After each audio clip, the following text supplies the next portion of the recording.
Greetings. In today's Asian Insider, fresh revelations on the Boeing 737 MAX 8, Australia is miffed with Erdogan and Japan's abuse shame.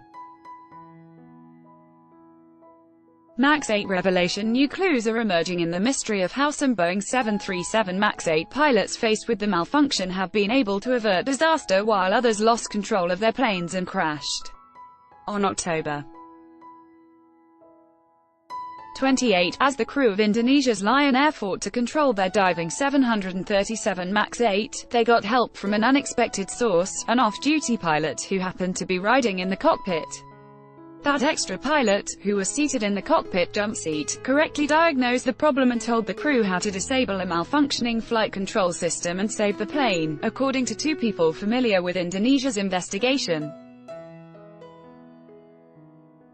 However, the next day, under the command of a different crew facing what investigators said was an identical malfunction, the jetliner crashed into the Java Sea, killing all 189 aboard. The so-called deadhead pilot on the earlier flight from Bali to Jakarta told the crew to cut power to the motor driving the nose down, according to the people familiar with the investigation. The presence of a third pilot in the cockpit wasn't contained in Indonesia's National Transportation Safety Committee's November 28 report on the crash and hasn't previously been reported. Full story. Pilot who hitched a ride had saved Lion Air's 737 MAX jet the day before its doomed flight shuffle at Temasek. Temasek Holdings is the government investment company owned by Singapore's finance ministry that is the leading shareholder in a swathe of blue-chip firms including Singapore Airlines, DBS Group, Keppel Corp, and Standard Chartered Bank. One way for companies around the world to up their valuations is to leak news that either of the two Singapore sovereign wealth funds, the other is GIC Corp, is showing interest in them. In recent years, Temasek, which started as a Singapore-focused fund, has taken on a more global portfolio and diversified workforce, tapping longer-term opportunities outside Asia. Hence, changes in top management at Temasek attract more than ordinary attention worldwide.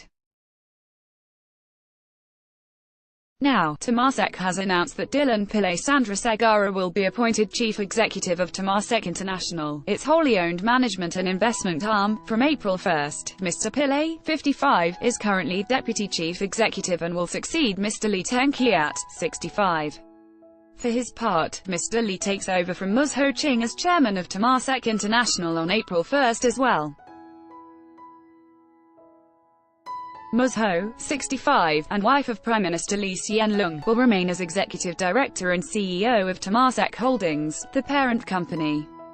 Full story. Dylan Pillay Sandrasegaran to be appointed Temasek International CEO on April 1. Erdogan riles Australia. Australian Prime Minister Scott Morrison today condemned reckless and highly offensive comments made by Turkish President Recep Tayyip Erdogan in the wake of the Christchurch massacre, warning he would consider all options in reviewing ties.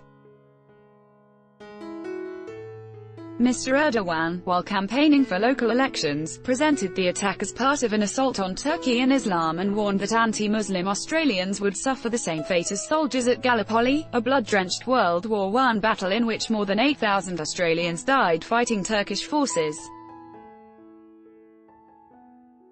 He described claims about Australia and New Zealand's response to the white supremacist attack as vile, adding that travel advice for Turkey was under review. Meanwhile, Canberra announced on Wednesday that it would cut its annual intake of immigrants by nearly 15%, and barred some new arrivals from living in its largest cities for 3 years, moves that could lift Mr. Morrison's approval ratings ahead of elections. Go deeper. Australia cuts annual immigrant cap by 15%, puts key cities off limits to some curbing the outrage machine. Brenton Tarrant, the man behind the Christchurch massacre, was partly the product of social media's outrage machine, which continues to thrive, together with the communities that it empowers, says Associate Editor Vikram Khanna. The mass murder that he perpetrated is another reminder that this menace needs to be reined in. If social media companies are unable or unwilling to do this, governments must do it for them, he argues. The Islamic State in Iraq and Syria militant group and Al-Qaeda have used Facebook and YouTube for recruitment, coordination and even to live-stream executions. When planning to launch a rocket from Batam to attack Singapore's Marina Bay in 2016, Indonesian terror group KGR at Katabi GR learnt how to assemble firearms and explosives through Facebook. Myanmar's notorious hate preacher, the Buddhist monk Ashan Wiratu, who called himself the Burmese Bin Laden, used social media to fan hatred against the Rohingya minority. The obvious question that arises, says Khanna, is why social media companies cannot, or do not, delete such incendiary material, when many cybersecurity experts suggest they have the capacity to do so. Commentary: social media's outrage machine abets terrorism. Japan's abuse shame shaken by rising cases of abuse and corporal punishment. The Japanese government has approved a revision to a child abuse prevention law that will ban parents and guardians from physically punishing children. According to the latest figures from the National Police Agency, NPA, suspected abuse cases involving minors aged below 18 years old reported by the police to child welfare officials stood at a record high of 80,104 in 2018, an increase of 22% from a year earlier and nearly 3 times the level in 2013.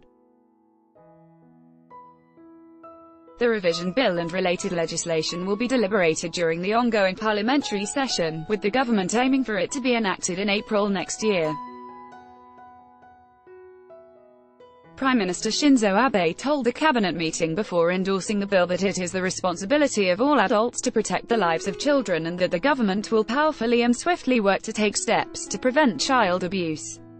Full story. Japan seeks to ban corporal punishment to curb rising trend of child abuse. In other developments, Miki Ferreira-Brochet, the American at the center of Singapore's HIV database leak, pleaded not guilty to 3 charges related to stolen identification documents from Singapore in a Kentucky federal court, reports U.S. correspondent Carissa Young.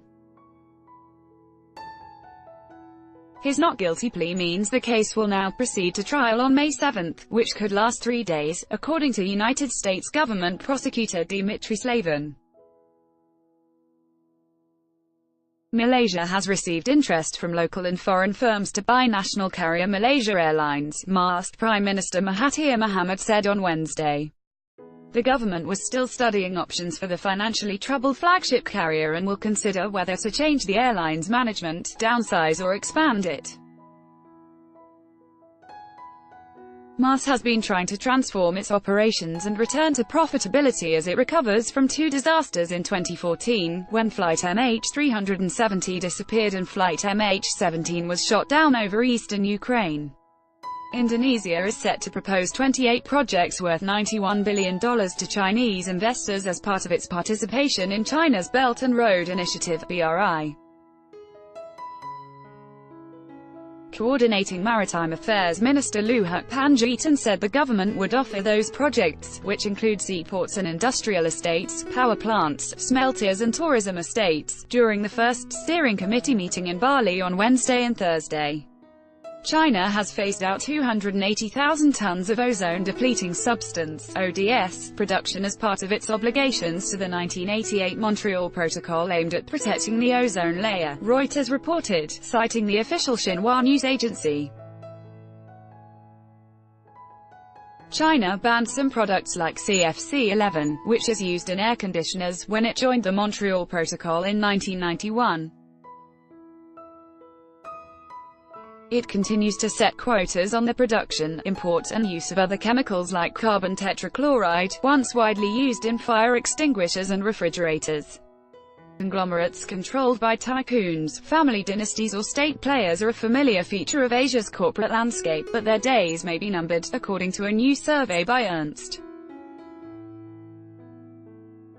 It found that 85% of Southeast Asian corporations intend to sell part of their businesses by 2021 so their core enterprises can be more competitive.